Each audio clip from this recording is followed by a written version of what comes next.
What's up, everyone? This is Antonio from Buckeye Nation, and I am bringing you our war recap of our very first MLCW playoff match. So we're in the quarterfinals in this match. We are the number 1 seed facing off against Cryptik Voiid, the number 8 seed. We faced them previously week 7, I believe, and we were able to pull it out 58-54. This matchup was a lot closer. Got to give credit to their guys. They have some very good attackers on their team. And if you were to see the beginning of this war, you would think that they were going to beat us by double digits. It was a pretty bad start, to say the least. Coming into this, I even told them about it, that we had 6 starters on our roster that were not going to be in the war. 1 Town Hall 10, 5 Town Hall 9s, all because of personal issues. They told us that they weren't going to be in the playoffs at all, so in a little bit of a rough situation right now. So if you saw the beginning, like I said, it was horrendous. We had 1 for 10 on Town Hall 9 attacking and start off 0 for 3 on Town Hall 10 versus 11 attacks. So here's just our lineup real quick. We had a couple of 6-packs, a handful of 6-packs, and we were very unlucky with 4 or 5 people getting 98 to 99% on their attacks and not able to get the 3-star. Luckily, our last 10 Town Hall 9 attacks went like 8 for 10 or 7 for 10, something like that, and that was able to put us within reach where we only had to do 2 dips. So normally we don't like to use our subs if we don't have to try and keep within the MLCW spirit of our best versus your best, but unfortunately we had to use 4 subs because, that's all we could do. So Dan 2Fly, our Town Hall 11, had 2 3-stars this war, and he has been like a total pillar for us. He has been excellent on his Town Hall 10 attacking, and he's one of the heroes of this war that helped us win it. We did have a significant percentage advantage, so even if he did fail on one, we still had the war won. But he's been excellent. I'm not going to burn their top bases because dip attacks, not going to do it for a dip. Only on 10v10. So our first attack is Freya. She is our Queen of Stone Goboho. She kills it with this attack. She's going to use 3 golems here at the bottom, and this base creates a pretty natural funnel for her to use a handful of wizards and just go right up into this left portion of this base. It's very spread out base, as you can see, and on the left side of the base she's going to do a pretty heavy hog attack, while on the right side of the base she does a pretty heavy hog attack, while on the left side the golems, the boulders, and the heroes are going to take it out. So hogs are doing work here. Still has 1 heal left. 2 golems that are completely full health, while the Expo is distracted. Perfect heal drop, and she crushes the space. Excellent attack by Freya. Just going to finish this off. This is her go-to attack, and she kills it with it every time.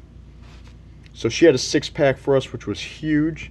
This next attack is from Silverstone. He also had a 6-pack this war. His real name is Abood. He's one of the people I was talking about that isn't in war. He normally has 3 accounts, only used 1 account this war.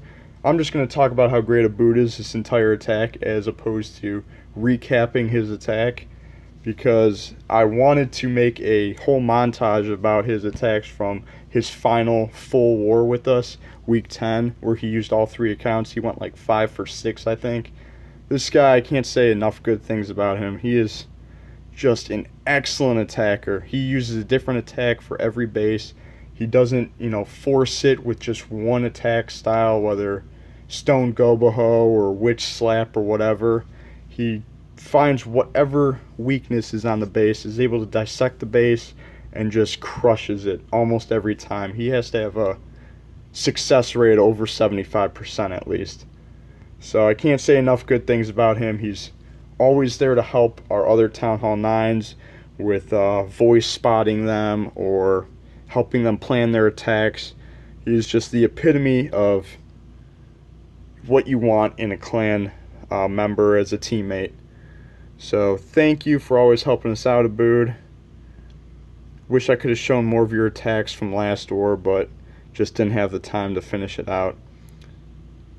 But as you saw during this attack, on the left side he had the queen walk going down, and that was to avoid the hound that he knew was in the clan castle, and just had the kill squad take it out with some hogs behind it. Jesus Gonzalez, putting him in the war. This is his first MLCW match with us.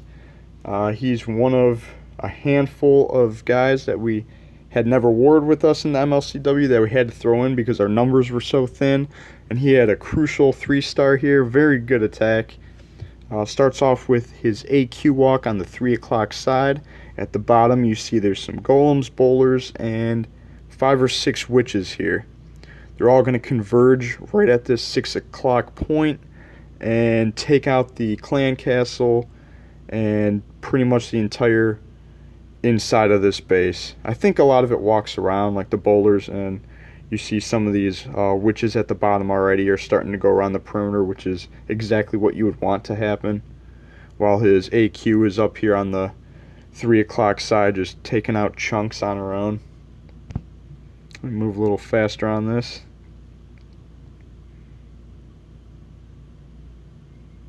So yeah, the BK is basically the only thing in the center with the golem and a single whiz that's taking out this cannon by itself.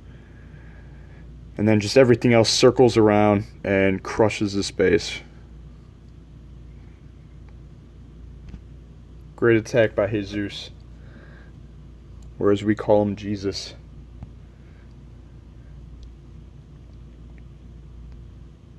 Next attack is Dr. Creampuff. He's going to use a witch slap variation on his attack. I'm not sure exactly where it starts. There it is. He's going to use a baby dragon for some funneling, and it's going to pull out the clan castle, maybe get some hits on that clan castle, and takes out the mortar, which is very important on witch related attacks.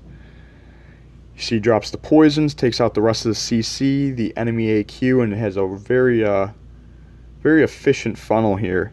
He's going to get a ton in this core of his main kill squad.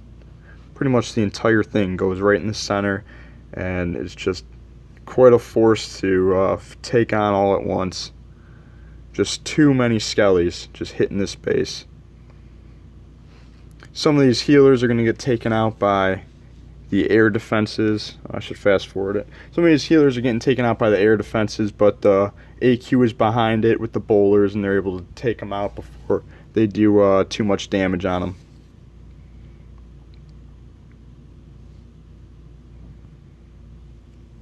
Dr. Creampuff is one of the victims of the I think he had a 98% attack.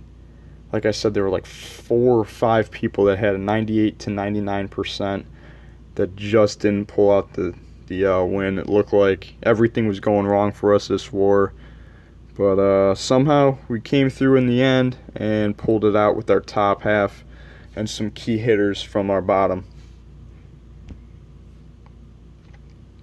So nice hit, Creampuff. Sounds like an insult every time I call him that. Although he has it coming. So here's Earls Dad. He's from Valor Doharis. He's one of our subs. And we are currently in talks of becoming a clan family with Valor Doharis. They were in the CWL this past season. We didn't apply for it, but we're talking about it. We really liked what we saw from the MLCW, so I think we're going to stick with that. They're going to be in the CWL, and we are going to try and help them out in some of their wars. And Earls Dad has an excellent attack here. You see the queen walk on the right side of the base. He has some Valks that circle around.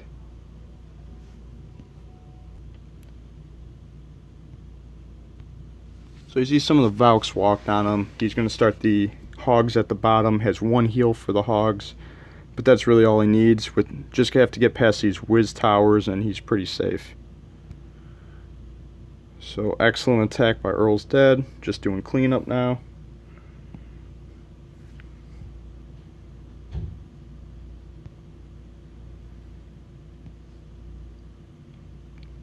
Next attack is by True Fighter. He's one of our co-leaders, and he had a 6-pack this war. This is one of his bread and butter attacks. He likes to start off with a queen walk on one side. On the other side, he's going to have some bowlers that are behind a golem. And in the core, he's going to use Valkyries. He's able to take out the CC and both heroes with the queen walk, which is pretty good setup for him. When he does have 5 hogs for cleanup as well. Starts those bowlers up top, drops 2 whiz on that Tesla that popped out, and everything's going to just start circling around the perimeter of these bowlers while the Valks take out the core here.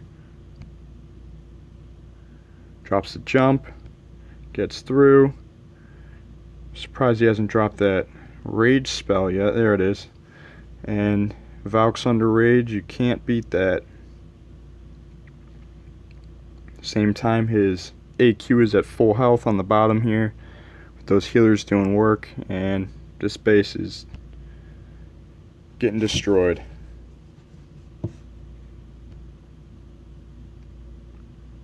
So nice hit by True.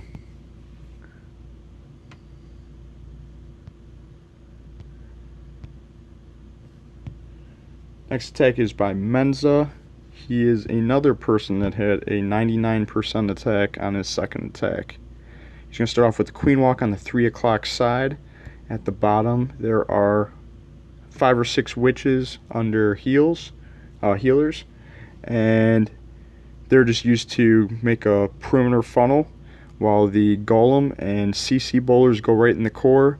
The hound can't really mess with them. There is a couple wizards that are on it that are going to make it pop, I assume, but 2 poisons will be enough to take out those pups. See those witches doing work while the queen is wrapping around. Drops his rage. And this is a very effective attack on certain bases. And as you can see, this is one of those bases that he is just able to crush with this composition.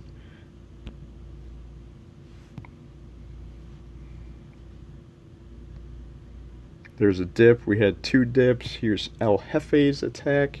Now he is another one of our stud Town Hall 9 attackers. He's going to start off with a pretty wide funnel, dropping the wizards before the golem so it doesn't have to take unnecessary heat from that archer queen. And he's just going to use 1 golem, heroes, and a mass hog on this base. He has 33 hogs, 27 normal, and 6 in the clan castle.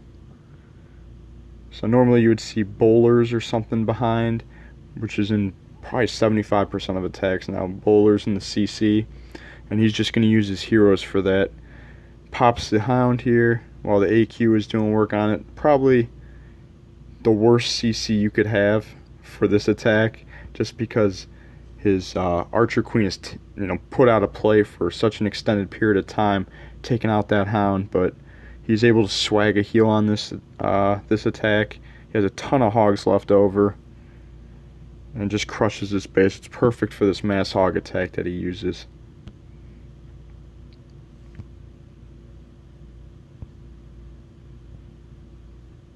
So beautiful attack by Hefe.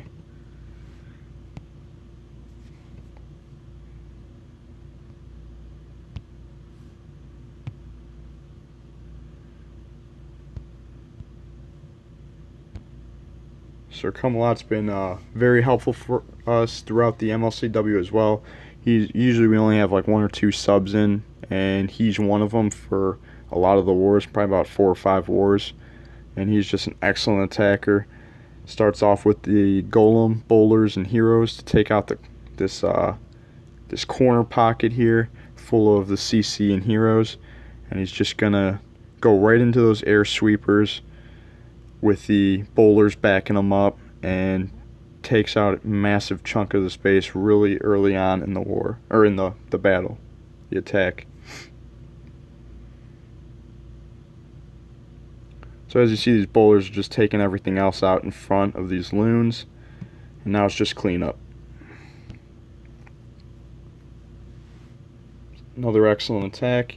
I think there's only one more that I'm showing. One or two. Yeah. The final one is from Magic. This is another variation on the Witch Slap. She's going to use 8 witches instead of Dr. Creampuff. I think he used like 9 or 10. He used more healers. She's going to use some golems and bowlers in the core instead. So slight variation on the attack, but equally effective. One thing I can't stand about these attacks is just how brutally slow they are. You just patiently wait the entire time watching this attack. It goes to almost a full 3 minutes half the time, just because these witches can't do a whole lot of damage. But still an excellent attack, able to diagnose this base for its weak point, and with the air defenses located where they were, they pretty much couldn't mess with the healers too much except for at the end here. And that's ball game.